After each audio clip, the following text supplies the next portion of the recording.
السلام علیکم ورحمۃ اللہ وبرکاتہ۔ 10 سے 12 منٹ کی گفتگو ہوگی اور پھر 10-15 منٹ کی انشاءاللہ خصوصی دعا کریں گے۔ اللہ سب کا آنا قبول و منظور فرما لے۔ الحمدللہ وکفا وسلام علی عبادہ الذین اصطفی۔ اللہم صلی علی محمد وعلی آل محمد وبارک وسلم وصلی علیہ۔ اعوذ باللہ من الشیطان الرجیم۔ ما آتاکم الرسول فخذوہ وما نہاکم عنہ فانتہوا۔ ہم نے ہر دور میں تقدیس رسالت کے لیے وقت کی تیز ہواؤں سے بغاوت کی ہے، چھوڑ کر سلسلہ رسم سیاست کا فسوں، فقط ایک نام محمد سے محبت کی ہے صلی اللہ علیہ وسلم۔ 3 اہل حدیثوں کا تعارف اور ایک پیغام اس 111ویں اہل حدیث کانفرنس میں۔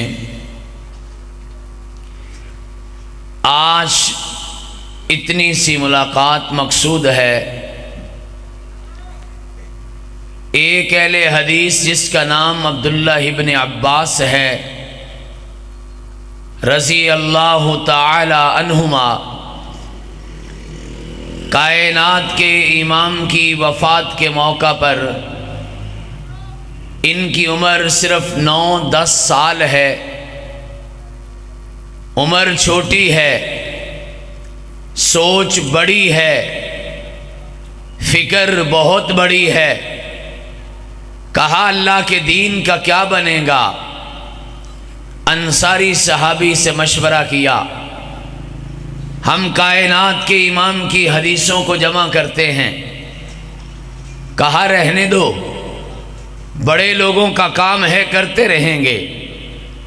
عبداللہ ابن عباس کہتے ہیں مجھے تسلی نہیں ہوئی، ایک صحابی کے دروازے پر گیا، کائنات کے امام کی حدیثوں کو جمع کرنا شروع کر دیا۔ 1 نہیں، 2 نہیں، 3 سال تک یہ کام کیا۔ اور حضرات سنیے نتیجہ کیا نکلا۔ کہا نتیجہ یہ نکلا کہ میں نے 3 سالوں میں اللہ کے پیغمبر کی 10,000 حدیثوں کو جمع کر لیا۔ ایک دوسرا اہل حدیث تھا، اس کا نام معاذ بن جبل رضی اللہ تعالیٰ عنہ ہے۔ سنت کا پیکر، کردار کا دھنی، اور کتنا اعلیٰ کردار کا ہے۔ عمر 17 سال ہے۔ آپ کے ہمارے کھیلنے کے دن ہیں، تیرا میرا میٹرک نہیں ہوتا۔ معاذ بن جبل اتنا بڑا، کائنات کے امام نے یمن کا گورنر بنا دیا۔ اور بات یہاں ختم نہیں ہوئی، چند سالوں کے بعد وہ یمن جو کافر تھا، غیر مسلم تھا، بڑا ملک تھا، معاذ نے وہاں پہ جا کے ایسا کردار پیش کیا۔ وہ اہل حدیثوں، کانفرنس سے سننا کافی نہیں ہے، سنانا بھی کافی نہیں ہے کہ اقبال بڑا اپدیشک ہے، من باتوں میں مو لیتا ہے، گفتار کا غازی بن تو گیا، کردار کا غازی بن نہ سکا۔ نہیں، کردار پیش کیا، اور کردار کا فائدہ کیا ہوا؟ اس اہل حدیث کے فرزند معاذ بن جبل رضی اللہ تعالیٰ عنہ کے کردار کا فائدہ یہ ہوا، چند سالوں کے بعد سارے کا سارا یمن کلمہ پڑھ کے مسلمان ہو جاتا ہے۔ تیسرا اہل حدیث نام ہے حبیب ابن زید رضی اللہ تعالیٰ عنہ، کائنات کے امام جلوہ گر ہیں۔ خبر آئی یمامہ کوئی علاقہ ہے، وہاں کوئی سمامہ نام کا شخص ہے، اس نے نبوت کی توہین کی ہے۔ کہا حبیب حرمت رسول کی بات آئی ہے، تو اور میں تو نعرے لگاتے رہے، حرمت رسول پہ جان بھی قربان ہے، کر دکھانے والوں نے کر دکھایا، آپ نے میں نے صرف اتنا ہی کہا صدقے یا رسول اللہ، آپ اور میں نے اتنا ہی کہا غلامی رسول میں موت بھی قبول ہے، آپ اور میں نے اتنا ہی کہا جو ہونا عشق مصطفیٰ تو زندگی فضول ہے، لیکن انہوں نے کر دکھایا۔ حبیب جائیے رضی اللہ تعالیٰ عنہ گھر سے نکلے، ارادہ کیا ہے؟ ارادہ یہ ہے کہ خون دل دے کے نکھاریں گے رخ برگ گلاب، ہم نے گلشن کے تحفظ کی قسم کھائی ہے، قسم کھائی ہے کہ مر جائیں گے یا ماریں گے ناری کو، سنا ہے وہ گالیاں دیتا ہے محبوب باری کو۔ یمامہ پہنچے، سمامہ سے ملاقات ہوئی، کیا بات ہے؟ کہا کائنات کے امام کے بعد کسی کو نبی نہیں مانتے۔ کہا حبیب بڑا ماروں گا، کہا قبول ہے، جیل میں بند کر دوں گا، کہا قبول ہے، کوڑے برساؤں گا، کہا قبول ہے، زندان میں پھینکوں گا، کہا قبول ہے، کہا تلوار سے تیرا انگ انگ کاٹ دوں گا، کہا یہ بھی قبول ہے، تلوار منگوائی ہے۔ حبیب ابن زید اہل حدیث کا بیٹا سامنے کھڑا ہے، وہ صرف نعرے لگانے والے اہل حدیث کو سنیے، سامنے کھڑا ہے۔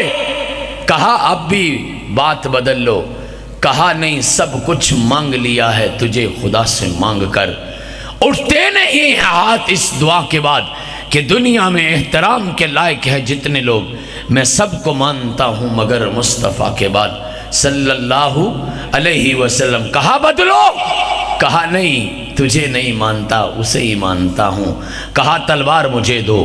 حبیب سامنے کھڑے ہیں، سامنے کھڑے ہاتھ کاٹ دیا، دایاں ہاتھ کٹا، کہا نہیں مانتا، اس نے کہا بایاں ہاتھ کاٹو، بایاں ہاتھ کاٹا، کہا نہیں مانتا، کہا دایاں پاؤں کاٹو۔ ہائے پاؤں کے کاٹنے کی کتنی تکلیف ہوتی ہوگی۔ آج 10 مہینے ہو گئے ہیں، میرے پاؤں کے 4 آپریشن ہوئے ہیں، میرے پاؤں کی ساری انگلیاں کاٹ دی گئی ہیں۔ میں اس رب کی رضا پہ راضی ہوں، کوئی شکوہ نہیں کر رہا، جے سونا میرے دکھ وچ راضی تے میں سکھ نوں چلے پاواں، لیکن درد تو ہوتا ہے نا، جسم تو کٹتا ہے۔ 4 آپریشنوں میں کتنا درد ہوا ہوگا، لیکن اللہ کی قسم میں سوچتا ہوں حبیب ابن زید تیری عظمت پہ قربان، تیرا تو انگ انگ کٹ گیا، اور اس وقت کوئی انجیکشن بھی نہیں تھا، کوئی سکون کی گولی بھی نہیں تھی۔ کہا اس کا بایاں پاؤں بھی کاٹو، کاٹ دیا، کہا نہیں مانتا۔ اہل حدیث کا بچہ ڈٹ کے کھڑا ہے، کہا اس کی زبان پکڑ کے باہر نکالو، نکالی، کہا پھر گردن سے اس کی زبان ان کی تلوار سے کاٹ دی، گردن سے اشارہ کر کے کہا نہیں مانتا، کہا اس کی گردن بھی کاٹ دو۔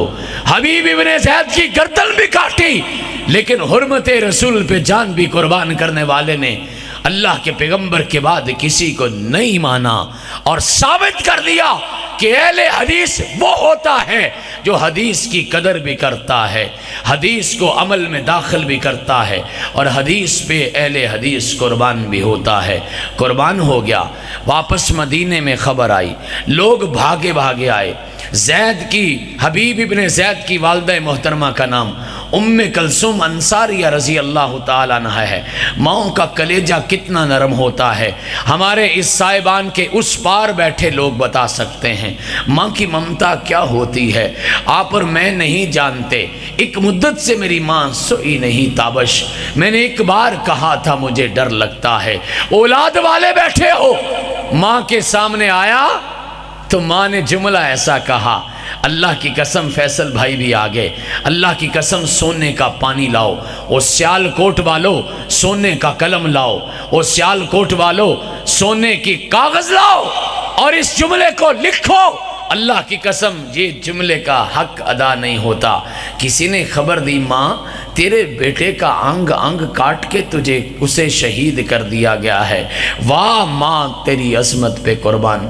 کہا لہٰذا اليوم ارزاتہ، تم مجھے شہادت کی خبر دیتے ہو، میں نے تو اپنے بیٹے کو آج کے دن کے لیے ہی دودھ پلایا تھا، میں نے گبرو جوان کیا اس لیے تھا کہ محمد کی حرمت پہ قربان ہو جانا۔ اس سے بڑے نصیبے والی ماں کون ہو سکتی ہے جس کے بیٹے محمد کے دین اور اس کی حرمت پہ قربان ہو جائیں۔ لیکن حضرات بات ختم نہیں، آخری پیغام یہ ہے، کائنات کے امام کی سیرت کو سننے والوں پڑھنا بھی شروع کرو۔ اللہ کے پیغمبر کی زندگی کا ایک ایک پہلو لکھا ہے، سوتے کیسے تھے، جاگتے کیسے تھے لکھا ہے، کھاتے کیسے تھے، پیتے کیسے تھے لکھا ہے، بولتے کہتے تھے، مسکراتے کیسے تھے لکھا ہے، مسکراتے وقت آپ کے دندان کتنے نظر آتے تھے لکھا ہے، آپ غصہ آتا تو چہرے کا رنگ کیسے بدلتا لکھا ہے، جوتا پہنتے تو پہلے کون سا پہنتے تھے، کیا پڑھتے تھے لکھا ہے، قمیض پہنتے تو کیسے پہنتے لکھا ہے، بالوں میں کنگھی کرتے تو کیسے کرتے لکھا ہے۔ ہاں ہاں، حدیث کی لاکھوں کتابوں کے اندر بھی اور سیرت کی لاکھوں کتابوں کے اندر بھی ایک ایک بات لکھی ہے۔ مسجد جاتے تو کیا پڑھتے، نکلتے تو کیا پڑھتے، ہاں آپ کو غصہ آتا تو چہرے کا رنگ کیا ہوتا یہ بھی لکھا ہے، کھانا کھاتے تو کون سا کھاتے، کھاتے تو کتنا کھاتے، لقمے کا سائز کتنا ہوتا، لقمہ کس طرف چباتے، چباتے تو کتنی بار چباتے، لکھا ہے۔ اور لکھا ہے کہ مسواک کرتے تو کون سی کرتے، کتنی بار کرتے، کب کب کرتے، اور دائیں جانب بائیں جانب کیسے کرتے، یہ سب کچھ لکھا ہے۔ ساری زندگی میں 14 معاہدے کیے ہیں، لکھے ہیں، آج بھی موجود ہیں۔ 104 خط میرے نبی نے لکھے ہیں، وہ آج بھی موجود ہیں۔ 533 مقدمات کے فیصلے کیے ہیں، وہ آج بھی کتابی شکل میں موجود ہیں۔ اور لوگوں، لکھنے والوں نے کمال لکھا ہے۔ 100 جلد کی کتاب میرے نبی کی سیرت پہ لکھی ہے۔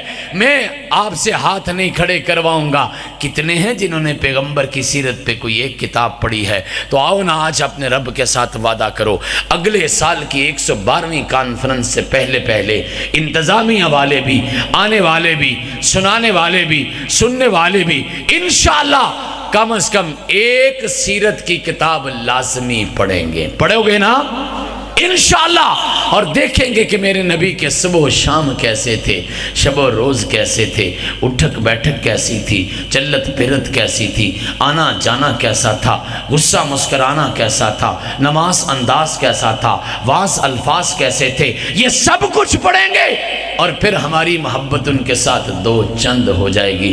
اللہ آپ کو بھی مجھے بھی عمل کی توفیق عطا فرمائے۔ اتنا ہی کہوں گا کہ اٹھو اے مسلمانوں، اب ہوش میں آنے کا وقت آیا ہے، بہت سو چکے ہو، اب جاگ جانے کا وقت آیا ہے، اور جہاں سے چلے تھے تم 313 پھر انہی راہوں پہ پلٹ جانے کا وقت آیا ہے، اور جلا ڈالی تھی کشتیاں تم نے اندلس کے ساحل پر، تاریخ پھر وہی دہرانے کا وقت آیا ہے، اور سورج سے تپش لو، آسمان سے بجلیاں چھینو، آگ پھر کفر کے مسکن پہ برسانے کا وقت آیا ہے۔ وہ سیال کوٹھیو، بے غیرتی کی زندگی سے تو بہتر ہے موت، کہ اب تو مر مر کے جی جانے کا وقت آیا ہے۔ وآخر دعوانا ان الحمدللہ رب العالمین۔ جیسا آپ نے سنا ہے، بہت سارے دوستوں نے، بھائیوں بزرگوں، ماؤں بہنوں بیٹیوں نے دعا کے لیے کہا ہے۔ بڑا ہی قبولیت کا وقت ہے، بڑی اچھی مجلس میں بیٹھے ہو، بڑے قیمتی لمحات ہیں۔